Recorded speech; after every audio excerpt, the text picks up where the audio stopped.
Hello, I'm Dr. Sameera.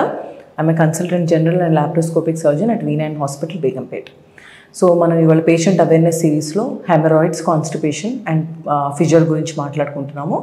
So ఇంతకుముందు వీడియోస్లో మనం సమ్మర్ సీజన్స్లో హెమరాయిడ్స్ ప్రాబ్లం పెరిగిపోకుండా లేకపోతే కొత్తగా రాకుండా ఎట్లా జాగ్రత్తలు తీసుకోవాలి, ఒకవేళ వస్తే లేజర్ సర్జరీ వల్ల ఉండే బెనిఫిట్స్ ఏంటి, ఇవన్నీ మాట్లాడాము. సో నెక్స్ట్ చాలా కామన్గా అడిగే క్వశ్చన్ చాలామంది పేషెంట్స్, దీనికి సర్జరీ ఒక్కటే సొల్యూషనా లేకపోతే ఇంకేదైనా ట్రీట్మెంట్ మెథడ్స్ ఉన్నాయా? సో దీనికి there is no one answer to this. ఒక్కొక్క పేషెంట్లో ఒక్కొక్క టైప్ ఆఫ్ ట్రీట్మెంట్ మనకి హెల్ప్ చేస్తుంది. బై అండ్ లార్జ్ ఒక 80% ఆఫ్ ద పేషెంట్ సర్జరీతోనే బెనిఫిట్ అవుతారు. కన్జర్వేటివ్ అప్రోచ్తో మళ్ళీ ప్రాబ్లం రికర్ అయ్యే అవకాశాలు ఉంటాయి.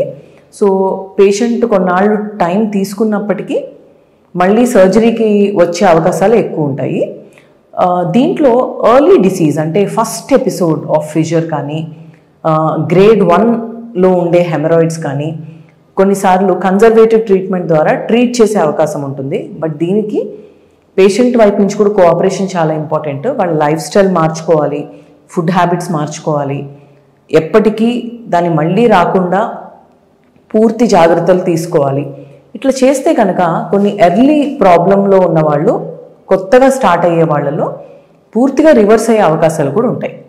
బట్ ఇది చాలా కష్టమైన పని కాబట్టి, ఎందుకంటే వాళ్ళలో కొంత స్పింక్టర్ అంటే మోషన్ వచ్చే ఏరియా బాగా టైట్గా మూసుకుని పోయి ఉంటుంది, స్పాజంలో ఉంటుంది. కాబట్టి వాళ్ళ వైపు నుంచి ఎన్ని మెథడ్స్ ఎన్ని చేసినా కూడా యూజువల్గా ఇది మళ్ళీ వచ్చేసే అవకాశాలు ఎక్కువ ఉంటాయి. అండ్ అట్లాగే నెగ్లెక్ట్ చేస్తే హెమరాయిడ్స్ పెద్దగా అయిపోవడము, బ్లీడింగ్ ఎక్కువ అయ్యి అనీమియా రావడము, ఇలాంటి కేసెస్ కూడా చూస్తుంటాం. కొంతమంది పేషెంట్స్లో హైపోథైరాయిడిజం వల్ల కనుక ఈ ప్రాబ్లం వస్తుంటే ఆ హైపోథైరాయిడిజంని కరెక్ట్ చేసుకుంటే కనుక ఈ ప్రాబ్లం కొంచెం తగ్గే అవకాశాలు ఉంటాయి.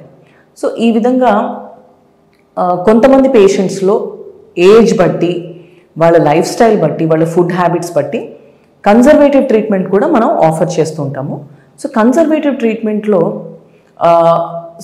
స్టూల్ సాఫెనింగ్ సిరప్స్ ఇవ్వడము, ఆ ఫిషర్ కానీ హెమరాయిడ్స్ కానీ హీల్ అవ్వడానికి ఆయింట్మెంట్స్ ఇవ్వడము, and other life style modifications గురించి పూర్తిగా పేషెంట్కి ఎక్స్ప్లెయిన్ చేసి పంపిస్తాము. అట్లా ఒక 2 to 3 వీక్స్ అబ్జర్వ్ చేయొచ్చు. అప్పటికి కూడా ప్రాబ్లం తగ్గకపోతే దెన్ నెక్స్ట్ స్టెప్గా సర్జరీ చేసుకోవచ్చు. బట్ యూజువల్గా ఒక 80 to 85% ఆఫ్ ద పేషెంట్ సర్జరీలో ల్యాండ్ అప్ అవుతారు.